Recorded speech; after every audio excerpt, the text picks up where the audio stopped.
Ah, wait a minute. This is already. Hey now. This Cosmic Charlie got a little something extra here. It's about the 6 ways to transition from the fourth world to the fifth world. Now, as we transition, you gotta correct that word. As we transition from the fourth into the fifth world, it occurs to me that all Hayogas are plains Indians. You know, some have yellow skin, others black, and others white. These Hayogas of every color are experiences and have been changed by the experience with the Thunder beings. As modern day Hayogas experiences are charged to live as active witnesses against the ignorance and corruption of the fourth world, and to live as witnesses of the fifth world, which is emerging. In doing so, modern Hayogas honor the Thunder beings who have to come on cosmic midwives to help us birth the fifth world. And forget eschatological prophecies. Forget belief structures built upon past civilizations. Or even better, take it all into consideration and then promptly let it go. The world to come can be called anything we want to call it. The fifth world, the next world, the new age, the postmodern world, the postmodern world, the great transition, the great awakening, the lighting at the eighth fire, or whatever. Call it what you want. Call it what you will. As long as healthy change is the primary focus, it matters little what you call it or even what you believe is causing it. Whether we think it is aliens or ancient prophecies or a natural progression of human evolution, it matters little as long as we're grasping the idea that it is a transition. We are psychological beings having a human experience that sometimes feels... Oh, a second here. What is that? Oh, okay. Yeah, no, forget that. Skip it. Go to the next thing. Where was I? An experience that feels profoundly spiritual. And sometimes that spiritual being can be so overwhelming that it gets in the way of our reasoning. Listen, but focusing on the fact that it is a transition can help give us a clearer perspective. So, the fourth world is what we refer to as the current unhealthy, unsustainable, and unjust human world.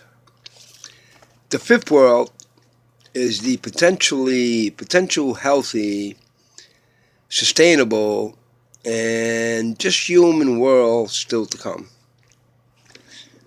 Here are 6 ways to help make the transition possible.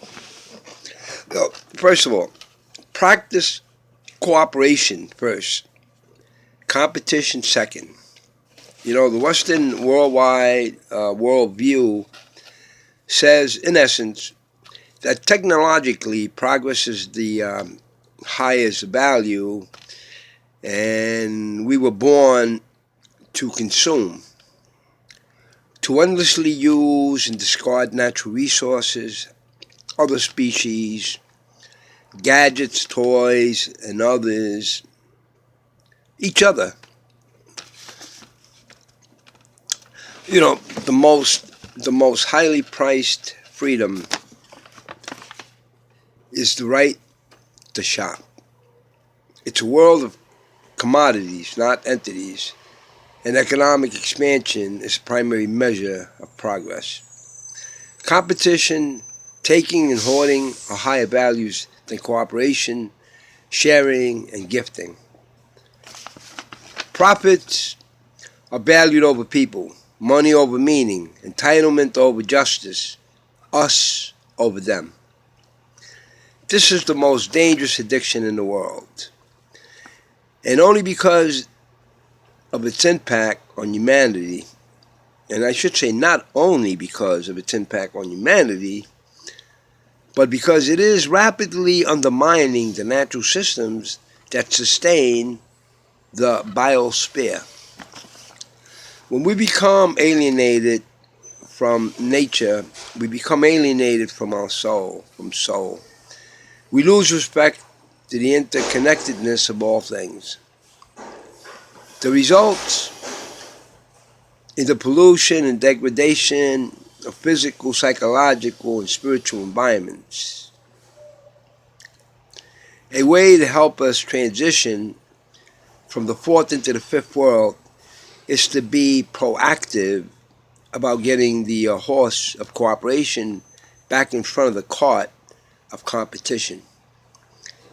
Whenever we feel overly competitive and aggressive, we have lost the primary experience of cooperation.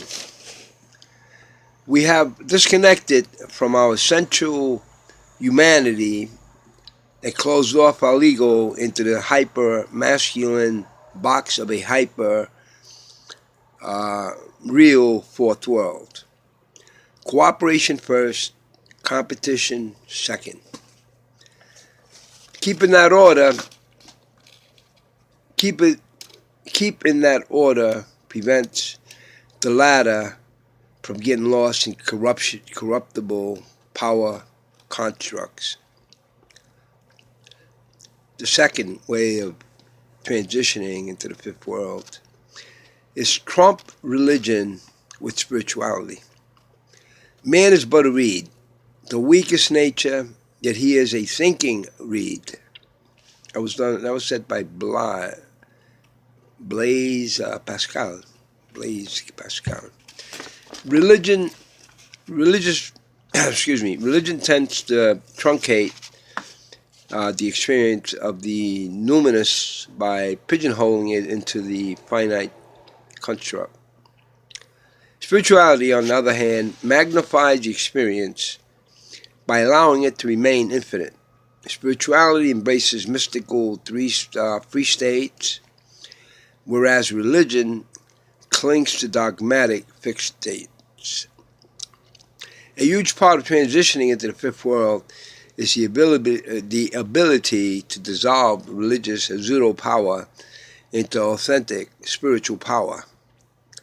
Such a sacred dissolving liberates the individual to engage more fully with the numinous through a greater understanding of interdependence. The initiated one is then free to individualize the ego and self-actualize the soul, despite dogmatic constructs. The third way of transitioning between the fourth into the fifth world is only when it's a Trump hierarchy with anarchy. Only where the state ends, there begins a new human being who is not superfluous. One of the main problems with the fourth world is hierarchical authoritarianism. If, as Lord Acton warned, power tends to corrupt, and absolute power corrupts absolutely, then hierarchical authoritarianism poses the greatest threat of such corruption.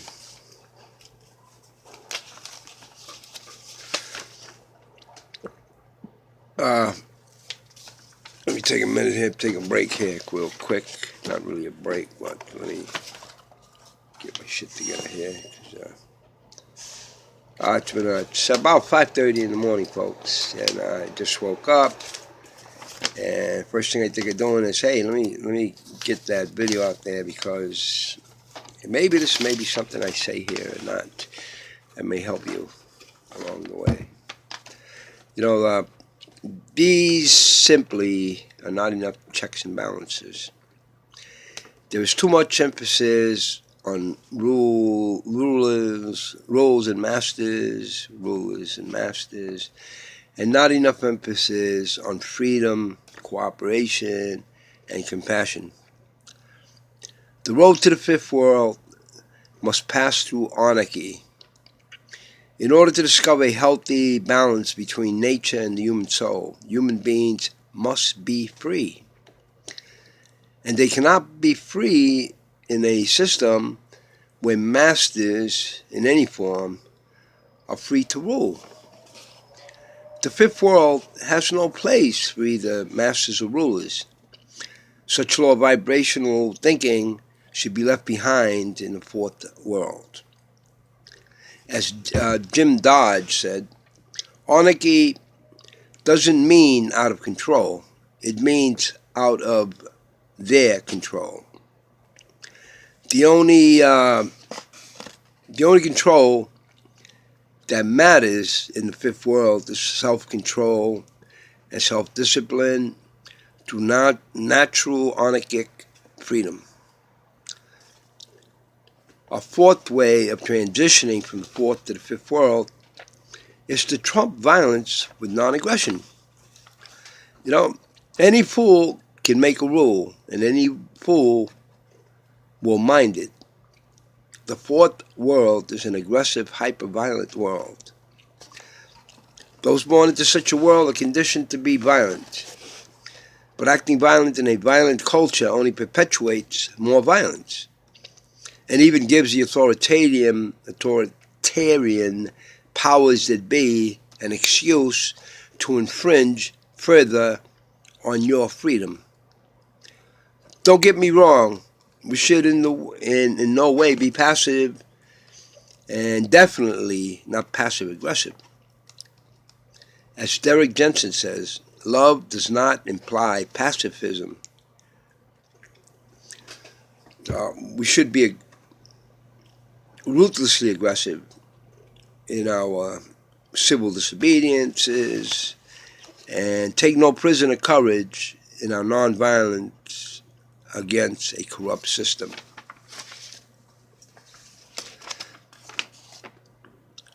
We should be systematically destroying and sabotaging unhealthy infrastructures that are destroying people and the environment. The Native American concept of counting coop comes to mind. You check that out on the web search, counting coops, and you know what it is that we're talking about. All right, shaming people into becoming healthier is far superior and moral to using tactics and violence, which is inferior and immoral. A fifth way of transitioning into the fifth world from the fourth world is to trump the hyper-masculine with the robust feminine. Let me explain that. May the divine feminine rule. We are lost without our kindness and wisdom.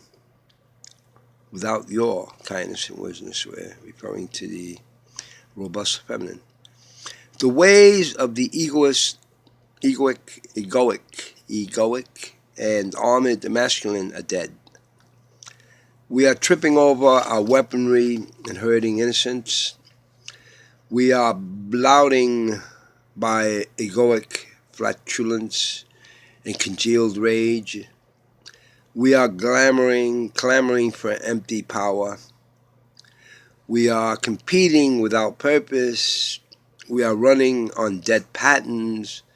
We don't know what the fuck we're doing. Down on my knees with tears in my eyes, may the divine feminine rule before it's too late. Transitioning is surrendering. Moving from the fourth into the fifth world is surrendering to a logic even more powerful than reason. The most powerful logic of all is the natural order that keeps all things connected and moving. As it stands, in the fourth world, we have been tragically negligent of the sacred order, having conceded power to the ill reason of the unhealthy system, to the extent that it is threatening our survival as a species. A powerful step toward the fifth world, which helps distance ourselves from the corruptness of the fourth, is trumping the hypermasculine with the robust feminine in order to bring balance to a grossly misbalanced system. We must be able to transform our masculine weaponry into feminine livingry. That's a new word for me, livingry. We must puncture the bloated ego and filled in the empty power with authentic power gained from the sacred communion with all things. We must put a purpose back into our competition by making cooperation primary and competition secondary. We must stop running on dead patterns by outdating truths, grown uncouth by the passage of time.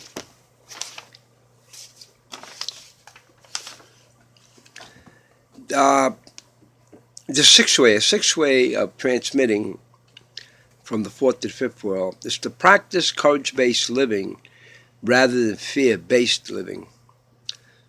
You don't become completely free by just avoiding being a slave. You also need to avoid becoming a master. The fourth world has us reeling.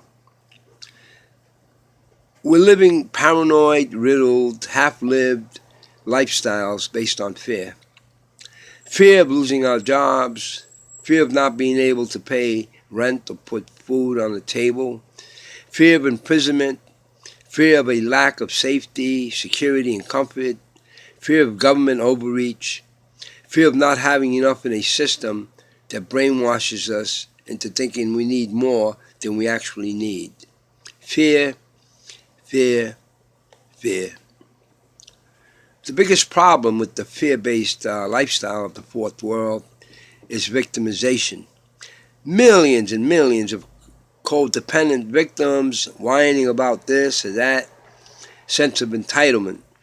Millions of ignorant, sycophantic fools suffering from Stockholm Syndrome. Once again, you can look that up in a web search, Stockholm Syndrome. It may be interesting to know about it. None of them realizing they alone hold the key to their cell door. You know, transitioning into the fifth world is transforming fear into courage. It's unlocking that cell door and revealing the jagged path toward freedom and truth. It's turning the tables on the powers that be by becoming independent, peaceful warriors instead of codependent, paranoid victims. It's rising above the fear and paranoia and reconditioning our preconditioning. It's living ego-consciously instead of egotistically. It's going from being victims of the world to becoming the world. And the more people we have becoming the world, the more likely we are to usher in a healthier way of being human. As Carol Pearson said, The beginning of wisdom is being able to distinguish between transformative sacrifice and mere suffering caused because we are too cowardly or too imaginative to think of a more joyful way to live. I think that kind of says it all, folks. So, those are the I guess, I'm blessed enough to get this video, make something of it. There is a real truth between the fourth and the fifth world. And unless we all work together on it, some of you are going to be left behind. Thank you so much. God bless. Peace and love. And checking out.